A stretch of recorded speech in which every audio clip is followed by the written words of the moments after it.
As we come on the air at 4, wildfires are burning across South Carolina. Governor Henry McMaster has now issued a state of emergency. Good afternoon. I'm Shannon Royster. I'm Greg Coy. Firefighters are working to contain the wildfires. In the meantime, all outdoor burning in the Palmetto State is banned. And according to the state fire marshal, it is responding to more than 175 wildfires impacting 4,200 acres across the state. And the South Carolina Forestry Commission issued a burning ban for all counties. This prohibits all outdoor burning, burning of yard debris, prescribed burning, as well as campfires. And now to Georgia. The Georgia Forestry Commission responded to more than 100 fires throughout the state on Saturday. The photos on your screen taken in Twiggs and Lumpkin counties. Now, these wildfires burned a total of 2,390 acres. That's about the size of 1,800 football fields. Officials say conditions are slightly better than yesterday, but you need to be extremely cautious with anything that may start a fire outdoors. And with that, let's get over to Chief Meteorologist Jeremy Nelson, who is tracking these dry conditions. Because we could really use some rain. Our rainfall deficit around 3 inches here in Savannah. So far this year, we have abnormally dry to moderate drought conditions. There's barely even a cloud in the sky now. A little mid and high cloudiness is scooted offshore. We also have some low humidity paired up with these clear skies and temperatures that are on the cool side. 59, dew point at 27 degrees. So as we have clear skies tonight, winds go light to calm across the area. That is a recipe for a chilly night. Only 50s to 60s right now. We should be a little bit closer to 70 degrees for this time in early March. Our 12-hour forecast cooling off this evening. Look at the overnight temperatures. There will be some pockets of inland frost. We have frost advisories, freeze warnings across the area. Freeze warnings, Evans County and points north inland.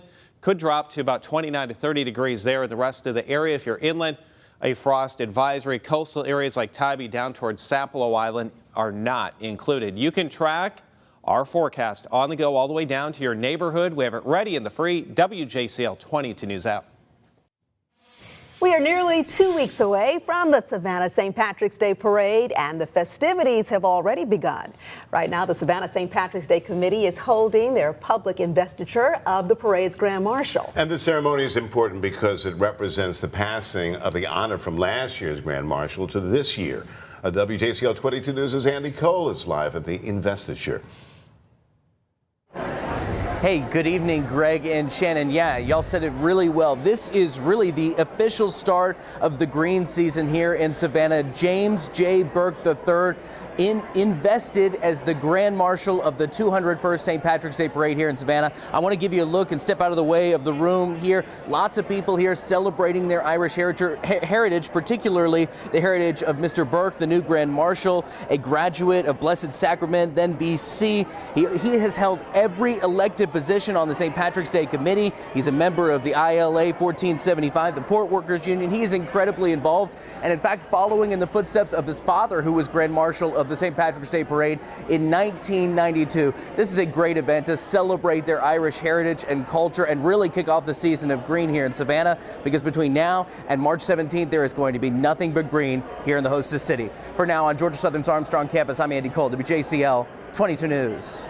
All right, Andy, we love to see it. Thanks so much.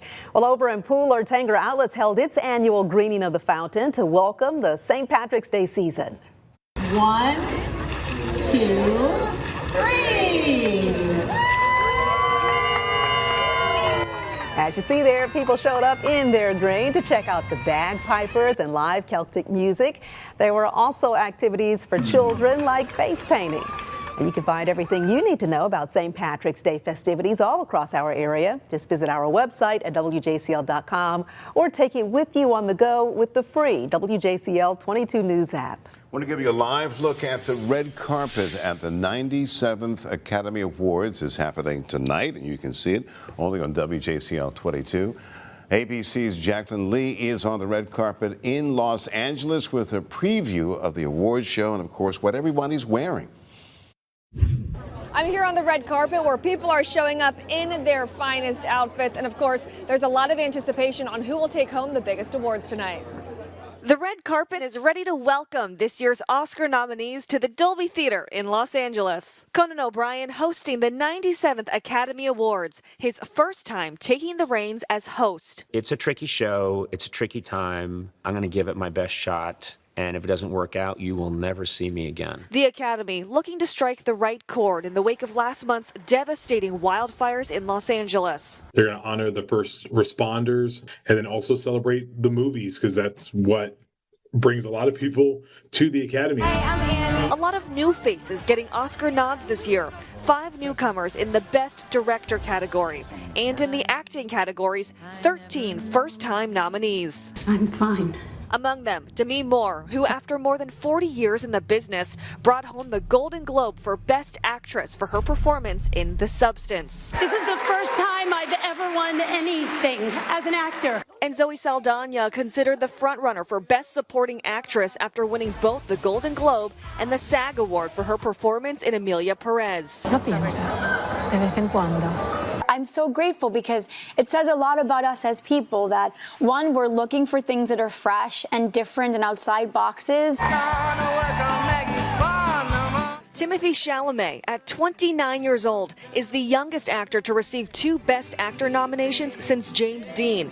This one for his portrayal of Bob Dylan in A Complete Unknown. I've never pushed myself so much as an actor as far as stretching to this man's voice, the way he carried himself. Emilia Perez leading the pack with 13 Oscar nods. Anora and The Brutalist, each with 10. This is one of the most unpredictable years that I've ever covered, and it's the year without a frontrunner. I think there's a scenario where you see 6 or 7 movies win 2 Oscars apiece.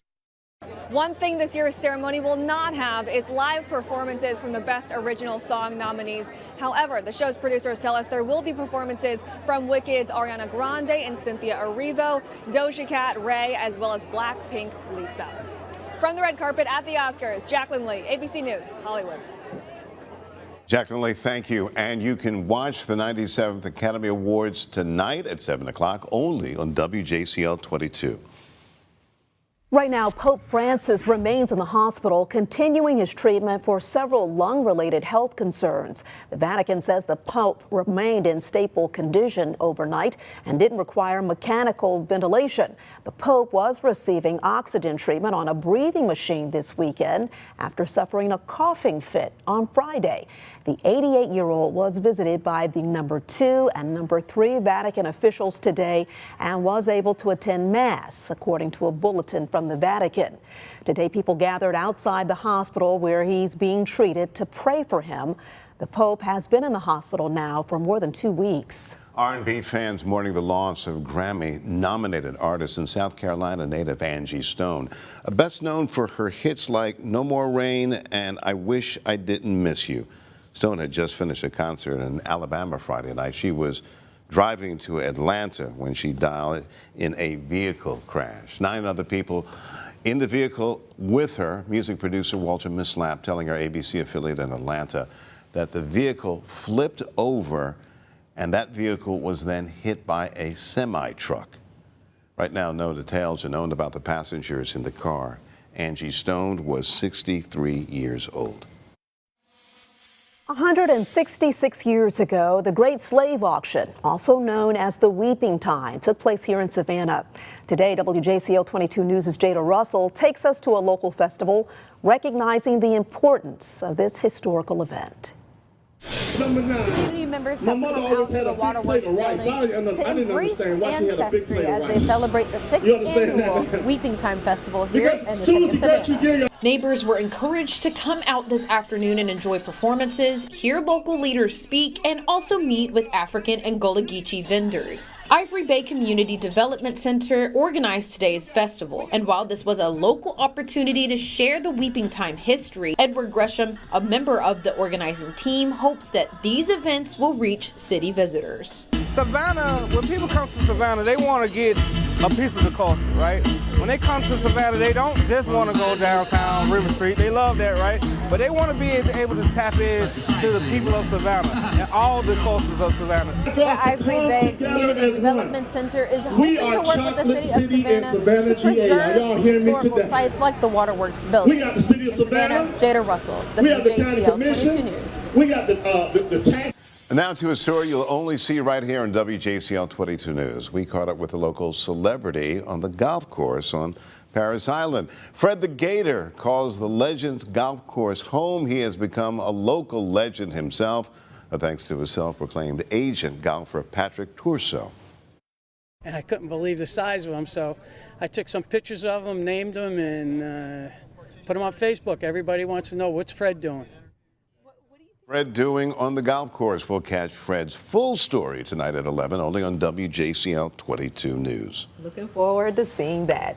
Next at 4, low-income residents of Chatham County can get assistance with their energy bills when you can call for an appointment with the Economic Opportunity Authority. And frost is possible tonight. I'll show you the chilly temperatures that will greet you out the door tomorrow in the area's certified most accurate forecast.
In just a few hours, the Low-Income Home Energy Assistance Program will begin accepting appointments for residents of Chatham County. The program is operated by the Economic Opportunity Authority for Savannah-Chatham County. Applicants must provide the information you see there on your screen, including your current electric or gas bill, Social Security cards for each household member, picture ID, and proof of income for the last 30 days. Applications open at 7 tonight. To secure an appointment, just call the number on your screen. Emergency services spreading out in different counties in North Carolina because they're working to contain wildfires, multiple wildfires. Naja Petahome reports. Just after 5 Saturday evening, emergency responders rushed to Milkstick Cove on Grooms Road in Candler to work to contain a wildfire. Officials say 10 fire crews are currently on scene working to protect nearby structures that have engulfed about 15 acres of land. And over in Polk County, Crews were seen on site since this afternoon working to contain a massive blaze that ignited. The cause? A tree falling on a power line. It made the sky such an odd color. I was going for a walk and it turned this odd yellow color, yellow and red, in the woods where I was walking. Oh, you could smell the smoke all the way in Columbus. In the middle of Columbus, you could smell the smoke already. You could see part of the smoke. According to Tryon Police, 6 fire departments in Polk County have been working to contain an active wildfire that is rapidly spreading. Polk County is being assisted by Henderson County, Buncombe County, and Rutherford County. And as conditions worsened, officials evacuated all residents in that area. It's devastating, absolutely devastating. Becky Oliver, who lives in Tryon, says once she learned about the fire, she jumped into action to help a friend's mom evacuate. I needed to get her out because I knew that she was not supposed to drive. And so I called my girlfriend that we've been friends with since high school. I came over and helped get her stuff together so we could go. Neighbors, once again, coming together for each other. I mean, it's bad enough from Helene, but now we've got this, and the forest, it's going to be really bad. And on Pisgah View Road in Candler, emergency services were able to contain a 2-acre fire that broke out this afternoon. We are experiencing some fires in our area and dry conditions. Let's check in now with Chief Meteorologist Jeremy Nelson. We need some rain, but frost is possible tonight. Yeah, for us, we have clear skies tonight, very chilly temperatures, and we have some alerts out there. If you're in this darker shaded color here, all these counties, does include Effingham County. That is a freeze warning, upper 20s, low 30s out the door tomorrow morning. Then Beaufort, inland Chatham County, down across inland areas of southeast Georgia, a frost advisory with temperatures low to mid 30s. Tomorrow morning, high pressure will give us some light to calm winds tonight. Very dry air in place, and we'll be looking for those cold temperatures. A developing storm system in the plains eventually drags a cold front our way and an increased chance of showers and thunderstorms on Wednesday. It's a very narrow line, probably not a lot of rain tied to that, but there will be the chance of some stronger storms. Out on Tybee Island right now, our Hotel Tybee cameras, just not many people out there. Even though there's a lot of sunshine, there is a cool onshore breeze today, keeping Tybee in the mid-50s. It's 59 right now in Savannah, 64 in Jessup. A cool early March day here all the way across the southeast. Let's talk temperatures for this evening and tonight. Dipping through the 50s, 40s, and eventually after 3 a.m., that's when we'll start falling down into the 30s across the area. Here in Savannah, our forecast low is 35 degrees. And if you're anywhere inland, a little better chance between 6 and 7 a.m. of falling very close to freezing or even a little bit below that. These are not forecast lows. These are just the forecast temperatures around 6:30 tomorrow morning. By afternoon, only recovering to the low, possibly mid-60s, warmest near and south of the Altamaha River. So be aware of that. Just another cool afternoon. And then early on Tuesday morning, not quite as chilly, 40s to around 50 degrees. We start picking up some warmer air that will send our highs into the low to mid 70s by Tuesday afternoon. Let's step you through all the changes ahead. Monday morning, just a couple mid and high clouds out there, lots of afternoon sunshine, highs in the 60s. Then for Tuesday, we'll start to see more moisture flow in. That will translate to increased cloud conditions across our area, so mostly cloudy skies, 10% chance of sprinkles, and then a line of strong to severe thunderstorms starts racing across the south. Here it comes Tuesday night into Wednesday for our area, 7 a.m. to 1 p.m. That's the time frame, initially well inland. This will approach I-95 and then push its way off the coastline. Our severe weather risk for Tuesday, so the day before we see those storms, will be highest across the lower Mississippi River Valley. And then we'll likely see somewhere like a marginal or slight risk of severe storms, downpours, lightning, and some strong wind gusts are possible for southeast Georgia and the low country. And along with that, before the rain gets here, some higher pollen counts from Tuesday into Wednesday, and just expect higher pollen counts for probably the entire month of March. Here's your 10-day forecast. Savannah inland locations, impact day Wednesday for that line of thunderstorms as it moves through. Once that clears, down go the temperatures, more dry weather. Some showers possible for the upcoming weekend. We'll watch that timing closely. It's probably going to land on one of those days and not rain for both of them. Islands and beaches, a look at your 10-day forecast. A little warmer here Tuesday, Wednesday. Showers and thunderstorms go through late morning, early afternoon on Wednesday. And then we cool back down to near 60 degrees for Thursday, Friday. The weekend, keep that umbrella on standby. We also spring ahead with the start of daylight saving time. That is a look at the area's only 10-day forecast. The biggest job interview for any football player wraps up in Indianapolis. Stay tuned to see how our local talent fared at the NFL Combine. Plus, Georgia Southern baseball goes for the series win up in North Carolina. See if the Eagles can take down the Camels next in sports.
Welcome into sports. I'm Pat Timlin. Over 300 NFL prospects descended upon Indianapolis this past week for the biggest interviews of their life. The scouting combine wrapping up this weekend and plenty of local talent leaving it all on the field at Lucas Oil Stadium. Saturday saw the skill positions shine, especially from Georgia. Wide receiver Dominic Lovett did not let a ball touch the turf the entire day, and Trevor Etienne ran a 4.42 in the 40-yard dash, the sixth fastest time amongst all running backs. And to cap off a big day for the Bulldogs,